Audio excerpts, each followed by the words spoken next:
Welcome back to the channel. This is it, my full Pimax Crystal Super review after using it non-stop for over a week. That includes 3 days of over 10 hours with the headset. This is my conclusion. This video will also include my first impressions of using the headset because I feel you can't get those emotions back, so this will be part of the review. Let's get into this, and I can't wait to tell you everything that I've found. So the Pimax Crystal is Pimax's flagship VR headset now, with a resolution of 3840 per eye, with local dimming and QLED technology, with a max PPD of 50, particularly with this unit anyway. There is also an option later down the road to include 57 PPD, and to put that into context, most VR headsets I've been showing on the channel have 35 PPD, such as the VR1 and Pimax Crystal and Vario Aero. You get where this is going. And we'll talk about all of that in this video. So I'm just showing you some of the extras that you can get for the Super, including the DMAS speakers, which I highly recommend, and also the top strap, which should alleviate some of the pressure. Something else I'm going to talk about in this video is, of course, the comfort, basically everything. So I hope you sat down, you've got a cup of coffee, because we're going to get straight into this. And as you can see, this is me unboxing the Crystal Super for the first time, just so you get an idea of what to expect. And I'll just show this on the screen as I talk about the general specification of the headset, because there's lots to go through here. So as I say, it is 3840 per eye, QLED, 50 PPD at 280 nits. The refresh rates are 72 and 90 Hz at the time of this recording. And the field of view figures with those massive aspheric lenses can be up to 135 horizontal. That's pretty damn impressive, and I'll tell you my field of view figures in a moment because I'm using the 103 binocular overlap setting, and with that I'll just show you my HMDQ figures, which will give you all the information about what the headset is rendering. There we go. It's important to show you this because I've got a feeling some YouTubers out there are going to review this with the Pimax Crystal Lite profile. This is a bit of a bug in the software at the moment, and I've made sure, thanks to Pimax, that I am running the correct profile for the Crystal Super. So if you do see some very low figures on the interwebs today, that could be the reason. Anyway, here's the headset in all of its glory, and I must say, in terms of the quality, this feels very nice, and that's the first time I've said that with a Pimax headset.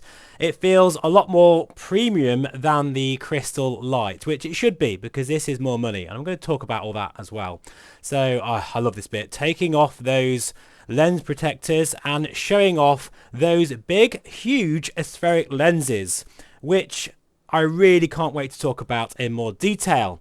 And this gives me a great segue into our sponsor today, which is VR Wave, because they offer a tailor-made solution to your lens inserts, and they cover a wide selection of VR headsets, such as the Quest series, Pimax, PSVR2, HTC, Pico, and soon the Pimax Super as well. Now, even if you don't wear glasses, it's important to protect your lenses, and of course if you do wear glasses, then it makes it all day comfortable. You can have blue light filter, and they also account for astigmatism, nearsighted and farsightedness. So check out my 5% discount in the notes below. So getting back to the Crystal Super, just the general feel of this device is a lot better than the previous Crystal generation.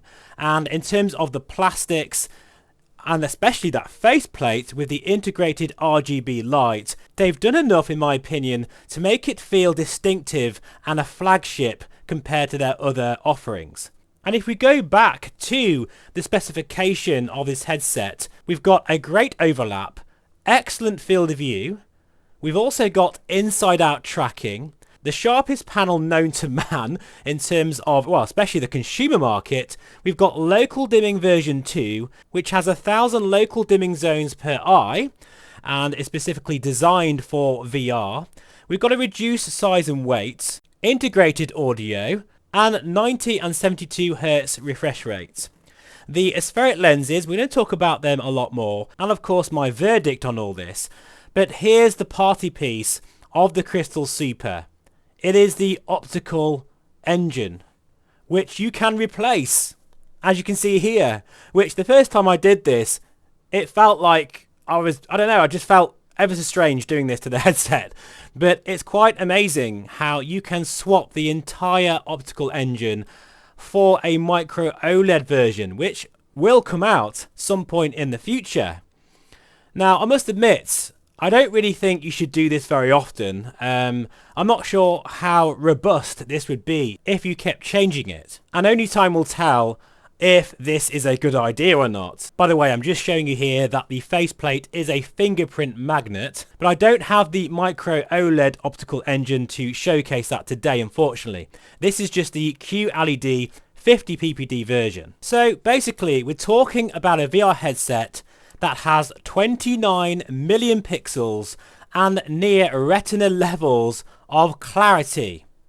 What kind of price could a headset possibly be with that kind of specification?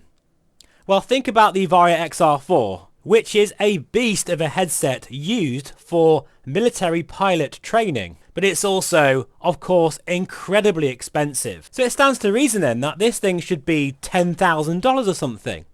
Well, the price is €1,724.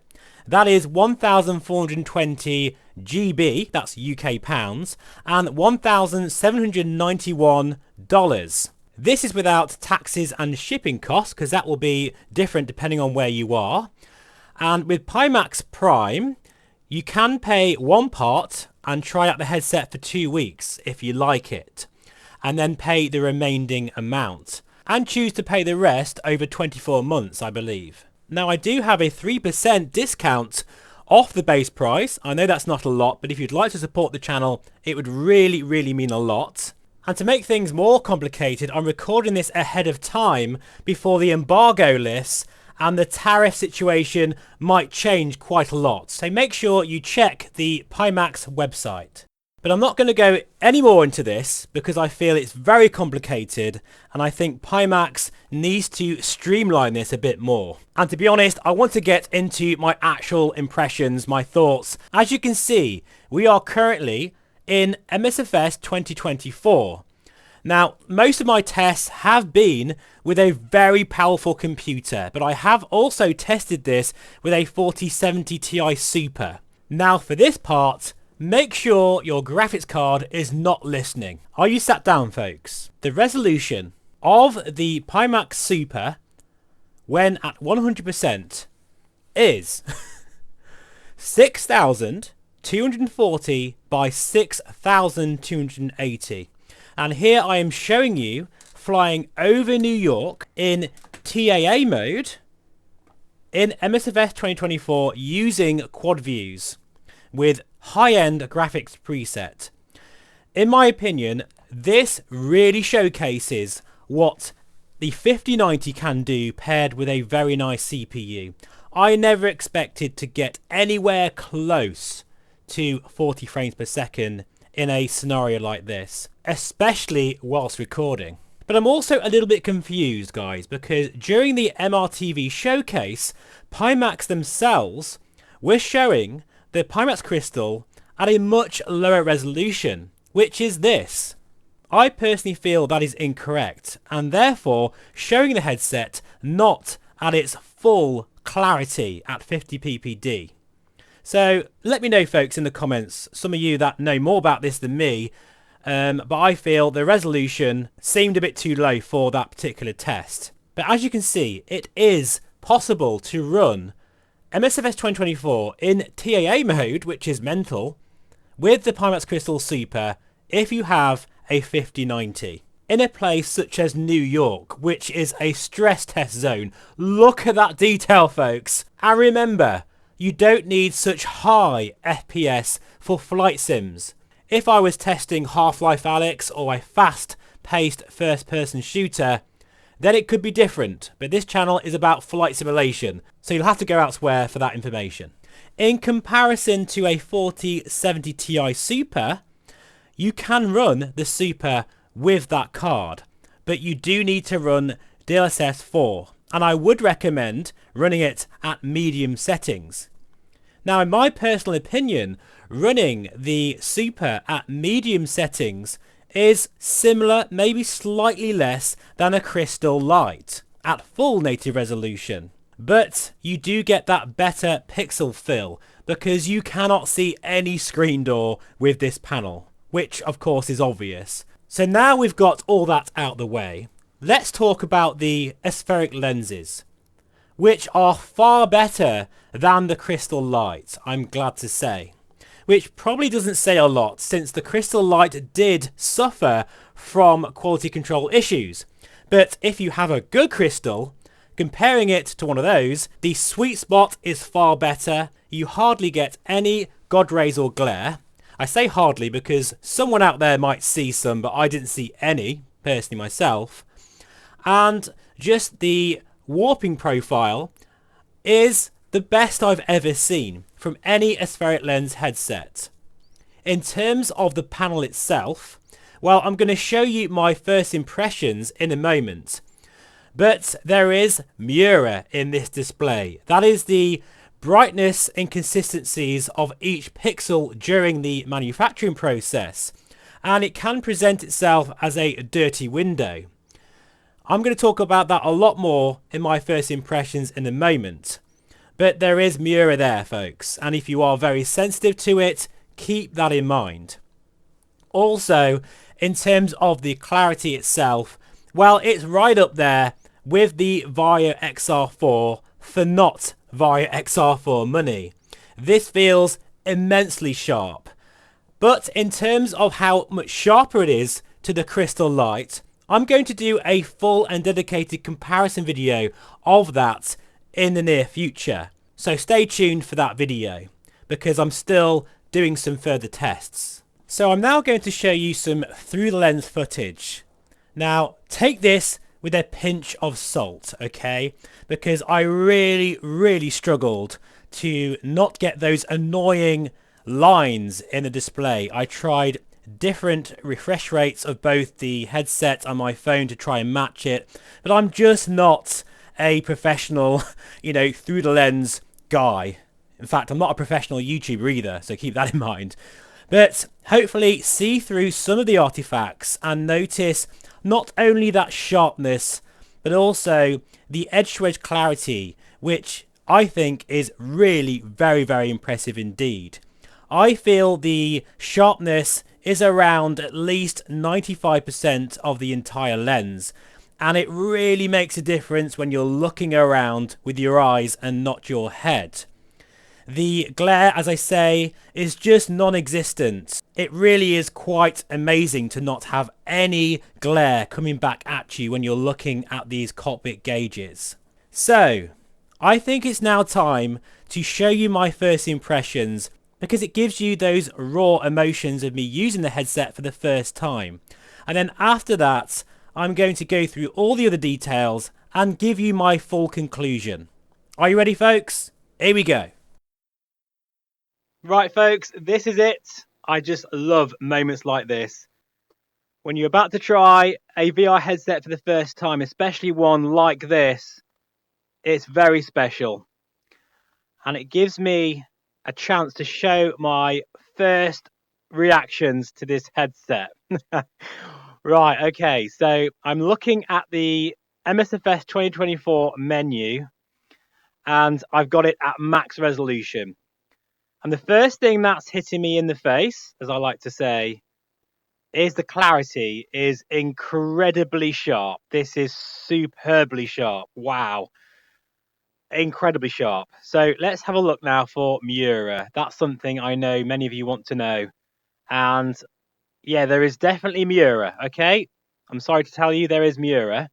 Looking at this, which is the perfect opportunity on this white background, this particular headset, because I don't know how all of them are going to be like. They're going to be varying tolerances of the displays in these, but that is absolutely nowhere near as bad as I thought it would be. Genuinely, I'm actually totally fine with that. It's kind of like, how could I sort of compare this? Perhaps Quest 3-ish in terms of Miura, and I don't think many people actually moaned about Miura in that headset, apart from me. But this is totally fine. and I cannot see any tiger stripes, which is amazing. To put that into perspective, the Voucher XR4 has the same panel as this, and you know how much that headset costs. This is a fraction of the cost of that headset, and the display in this is better quality. Definitely.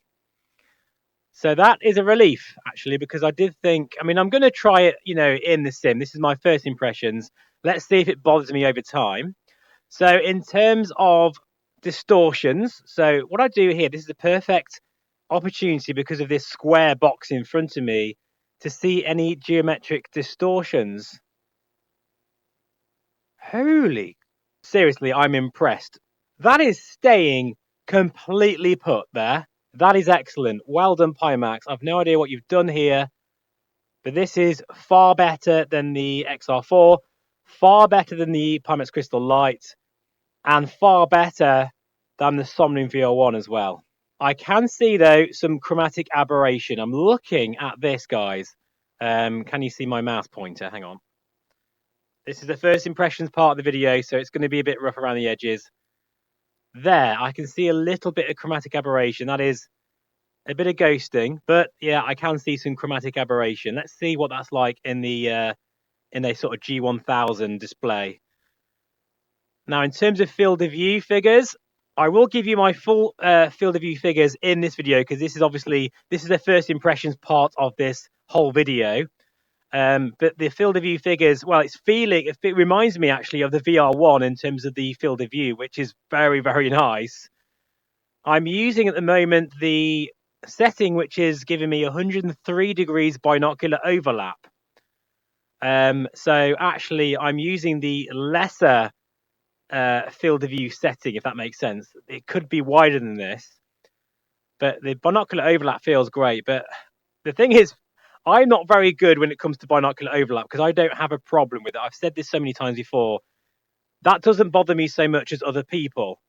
And again, that depends on when I do a full session, which you'll know in this video. That's a great thing because by the time you've watched this video, I'd have had the headset for over a week.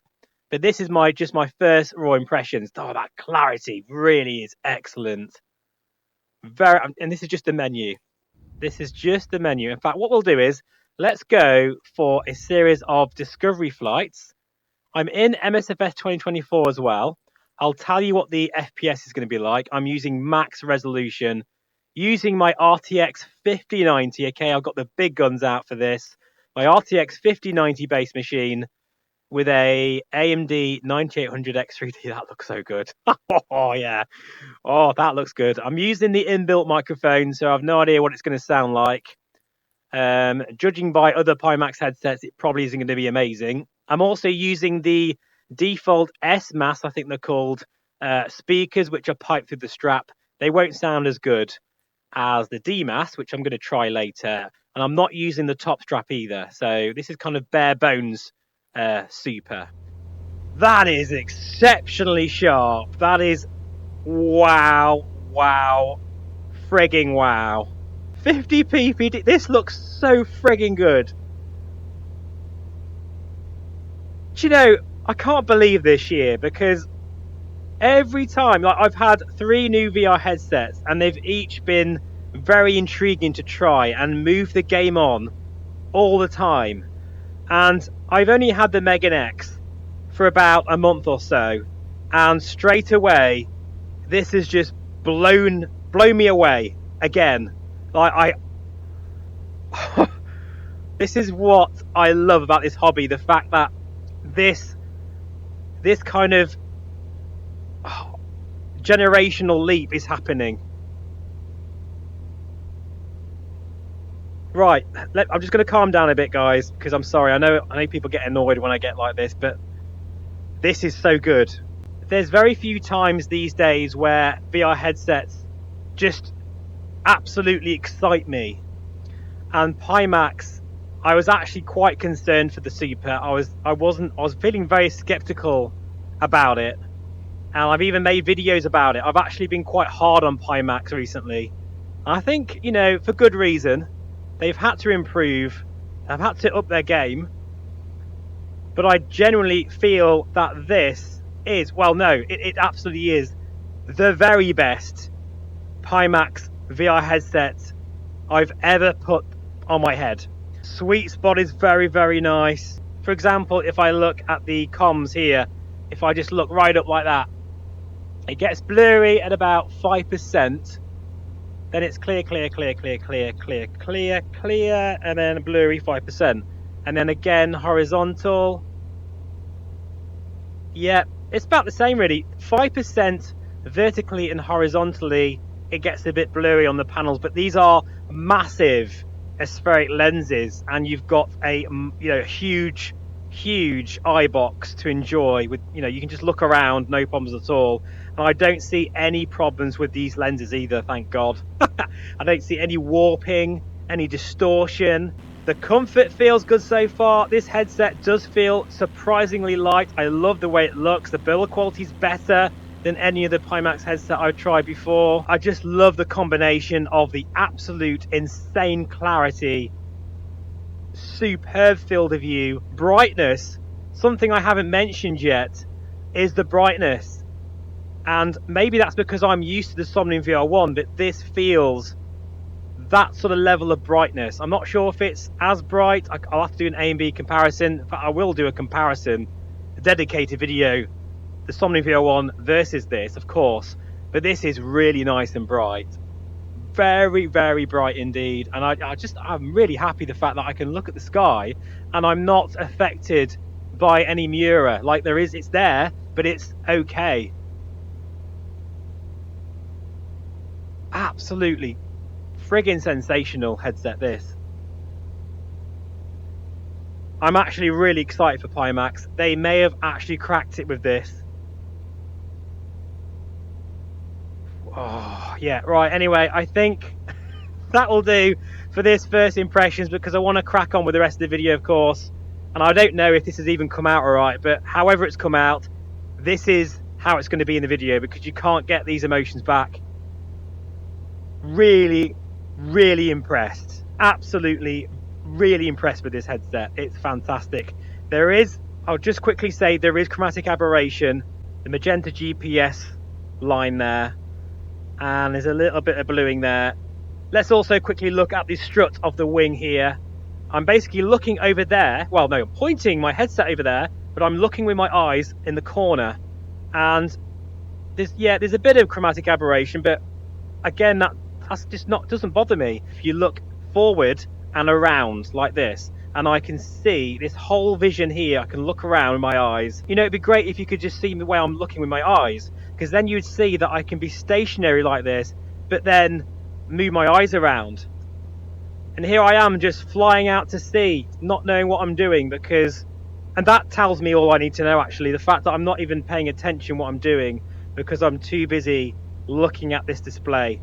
This is excellent. I am really impressed with this. Very excited for Pimax with this one. I think the only thing I'm a bit concerned about is, yes, this headset has a fantastic panel, but I really hope all of them are like this. They will be varying degrees, varying tolerances, which is fair enough. This headset, even the XR4, has varying degrees of tolerance for Miura. But if you think about the cost of this headset, how cheap it is for a panel this sharp, then I think you can forgive Pimax a little bit for some of that tolerance. And if you do get a headset that's got really bad Miura and you're unhappy with it, just send it back. That's one great thing about Pimax, is the fact that you can sort of have a trial, is it a 2-week trial, 14-day trial? Which, I don't really know of any VR manufacturer that does that. I'll just show you my VR settings quickly. Oh my God. Okay, folks, that's the resolution here. That just shows how impressive this 5090 really is. All those naysayers saying that the 5090 is, rubbish, basically. Look at what it's pumping out here. 6,240 by 6,280. TAA mode. I'm not even using DLSS 4 in MSFS 2024, which is really bad to run. Holy crap. Seriously, folks, if you've got the money, get a 5090 because this is really, really showing its stuff now. Right, folks, so we're now in Tokyo, TAA mode, 6000, whatever that resolution was, insane, in MSFS 2024. And in this scene here, I do feel that micro OLED still wins. It really does. The Megan X, in terms of the colours, that yellow against the sort of darker skies and cloud does just sort of pop out a bit better. Having said that, this is still very, very, very nice, and you can tell the QLED and local dimming are doing its thing. And I've noticed how this is also a lot brighter as well, and a lot sharper than the Megan X. There is a little bit of chromatic aberration again, so I'm trying to be picky, folks, here. I'm trying to tell you everything. That'll do. I've already been too long with this first impressions part of the video, but I hope you enjoyed that, folks. Let's now crack on with the rest of the video. And yeah, but first impressions, absolutely friggin' amazing. So there we are, folks. That is my first impressions of the Pimax Crystal Super. And overall, as you can see, I am astonished by what they've achieved here, especially for the price point. Now, I have tested DCS World, as you can see here. There's some footage of me flying very low in an F-18. And stay tuned for a dedicated DCS video in the Super coming very soon, as well as IL2, MSFS 2020 and 2024, using both a 4090, 4070 Ti Super and the 5090. But let's be straight here. If you want to get the very best out the Crystal Super, the 5090 just really unlocks the full potential of this headset. And when running 50 ppd, it really feels incredible to look through. And in terms of the clarity, it's almost like sharpness isn't really applicable anymore, because it feels different from just saying it looks sharper. It feels like you're naturally looking at the gauges with your own eyes. And that is a difference between that and the Crystal Light, which, don't get me wrong, is still incredibly sharp. And the thing is about the 35 ppd crowd, such as the VR1, well, it's so difficult to sort of put a number on how much sharper the Super is, because you're getting diminishing returns at this point. And I think the Somnium VR1 still has a strong case for the sharpness comparison against this headset. So I can't wait to get deep into this and give you those comparisons, which I feel should be a separate video, because this is just a review of the headset itself. Now, in terms of Miura, they will be different tolerances, but the headset that I'm using, it's a non-issue for me at all. And I hate Miura, especially coming from the Megan X and Big Screen Beyond version 2. And the fact there's no tiger stripes, which I really expected to see. If anything, the bigger deal for me is the chromatic aberration, which at times is very jarring, especially for some reason in DCS World. I find the CA just a little bit too much at times and quite distracting, especially when looking at the menus. So if that's something that really does bother you, definitely either wait for an update from Pimax or perhaps look at something like the Big Screen Beyond. So let's quickly talk about the comfort, because I was actually quite surprised that the headset overall is very comfortable, and I've managed a 3-hour session. It's more comfortable than the Somnium VR1, for sure. However, it is heavier than the Pimax Crystal Light, and with my measurement I got 976 grams. But the thing is, it's all about how that weight is distributed, and it doesn't feel quite so front heavy as the VR1. I would recommend getting a top strap though, because that will definitely alleviate the pressure. In all of my tests, I wasn't able to use the top strap because I didn't have the correct screws in the box, but from someone who has used big headsets in the past, I just didn't find the comfort an issue for me at all. Obviously though, compared to something like the Megan X and the Big Screen Beyond, it is a massive difference. And I still feel that micro OLED with that kind of form factor, it is the future of VR moving forward. But right now you have to make a decision. Do you want the sharpest picture with the best field of view and brightness out there? Or do you want a smaller form factor with a dimmer display, with a lower field of view and lower overall sharpness? Pick your poison, folks. It's up to you. So we're getting very close to my conclusion, but let's just quickly talk about the stability and software. Pimax have worked hard in really improving the Pimax Play software. You do have quite a number of features, including locking half the refresh rate. You can use smart smoothing, although at the moment it isn't really working that well. Weirdly, it works a bit better than the Crystal Light. I can see where they're going with it. It's just not consistent enough. So hopefully, fingers crossed, that will be improved. Also, the eye tracking works every single time. It's very fast, very reliable, as is, changing the refresh rate, changing the different visual fidelity settings, such as the low, medium, high. I like how you've got a granular slider as well to change the resolution. I would personally recommend for a 4090 running at 80% of the resolution, and with a 4070 Ti Super, I've noticed running medium settings works pretty well. You could even get away with TAA mode in MSFS 2020 and MSAA in DCS World, or perhaps running DLSS 4 in MSFS 2024. And finally, let's just talk quickly about local dimming, which I am actually disappointed with so far. Maybe it's because I'm used to micro OLED, I'm not sure, but I just feel that the blacks aren't that great, and I expected better, especially now we've got 1000 dimming zones per eye. And I've also noticed something quite strange. In a dark cockpit, if I suddenly look at a bright panel, I've noticed how the display very slowly starts to dim around the edges and then keeps the display bright. Then when I look away from that bright display into, say, darkness, the panel then starts to dim, and it's quite slow at doing it.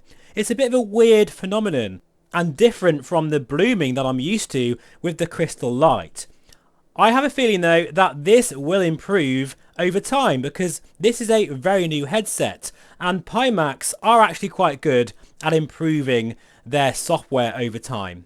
That's enough waffling and talking you through the features and functions and my impressions and all that kind of stuff. There'll be plenty more videos coming of the Super, but let's just get to my conclusion.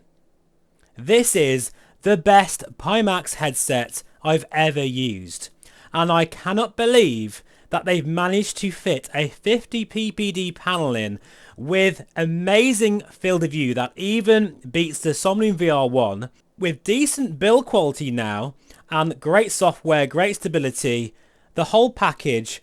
It is a phenomenal headset, and it's right up there with the best I've ever used. The things I don't like about the headset though is there is some Mura, although for my unit it's a non-issue, but I have to talk about this because I have a feeling some of the panels are going to vary. I don't like the chromatic aberration. That is the biggest issue for me right now.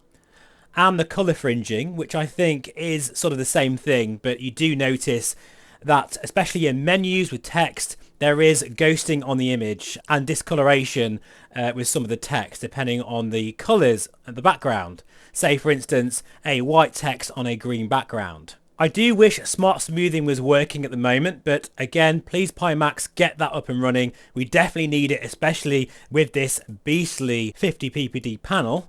I'm also not a fan of the facial interface. It doesn't quite fit my face so well as the Pimax Crystal Light. I'm not quite sure why. It doesn't sort of curve around my forehead so well. Bit of a weird one, but I am going to try some different Studio Form foam kits and to see if that alleviates that issue. And the last thing, which I haven't really mentioned because in my opinion it's not even a feature, and that is the mixed reality. It is junk. It's terrible. It's awful. I don't see the point of it, really. I mean, I guess it's nice to kind of use it to sort of give an idea of where you are, but I mean, really that's it, to make sure that you don't spill your drink. But it's such a grainy, horrible, static black and white image. I really hope that Pimax can sort of work on that MR faceplate, because really in this day and age, MR is something that is getting bigger and bigger and very useful. If I think about the Sonic VR1, even the Quest 3, the mixed reality capabilities when you can look at your cockpits and mask it to your surroundings is really invaluable. But overall, I'm going to say right now, I am absolutely blown away with the Pimax Crystal Super. A massive congratulations to the Pimax team, and I'm so glad that we finally have a headset with this kind of clarity in the consumer space, and for an amazing price. You may disagree with me, folks, but since I have all the headsets under the sun and I know how much they cost, especially with the panels, this is insane value for money for what you're getting. I really tried hard not to have any preconceptions of the Super before I tried it, but it was really hard, guys, because this last month or so I've transitioned to the Megan X and Big Screen Beyond. That form factor, I've fallen in love with it, especially with micro OLED, which, by the way, QLED, as much as I love it, does not compare with micro OLED. It just doesn't. You just don't get that deep level of blacks and those deep rich colours. But here's the thing, the Super has it all, technically, because you can swap out the optical engine and change it for micro OLED, which is pretty amazing, so long as it works. But going back to the Super, it's reminded me of how I felt with the Vario Aero, and the clarity, the sharpness, the sheer amount of wow factor that this headset provides, in my opinion, makes this a formidable flight simulation headset, really. Absolutely phenomenal job. Also, if you've noticed, the quad view square is moving with my eyes in this particular scene. Very cool, and showcases the eye tracking. But now it's down to Pimax. I don't know what their batches are going to be like. I don't know how are they going to cope with the demand of this headset and the quality control. All I can do is review the headset that's in front of me right now. So bear that in mind. Thank you so much for watching, as always. I'm sure I've missed a ton of things out with this review. And by the way, I've just had an operation to my face, so I've been struggling to talk, so hopefully it's not too bad in this review. And if you'd like to support my content, because I've been working so hard on the channel recently, I do have a 3% discount, which is affiliated. Please check the link in the notes below. But there's no pressure at all, and this is just the start of a new series looking at the Super, and of course I'll be showing it on the channel in the many months and years as it progresses, because this channel is not just about showing new hardware and moving on, but adding it to my fleet of VR headsets and gadgets to showcase what is it really like to live with. So if you haven't subscribed yet, please feel free, and all that's left for me to say is thanks so much for watching, and I'll see you again very soon. Bye bye for now.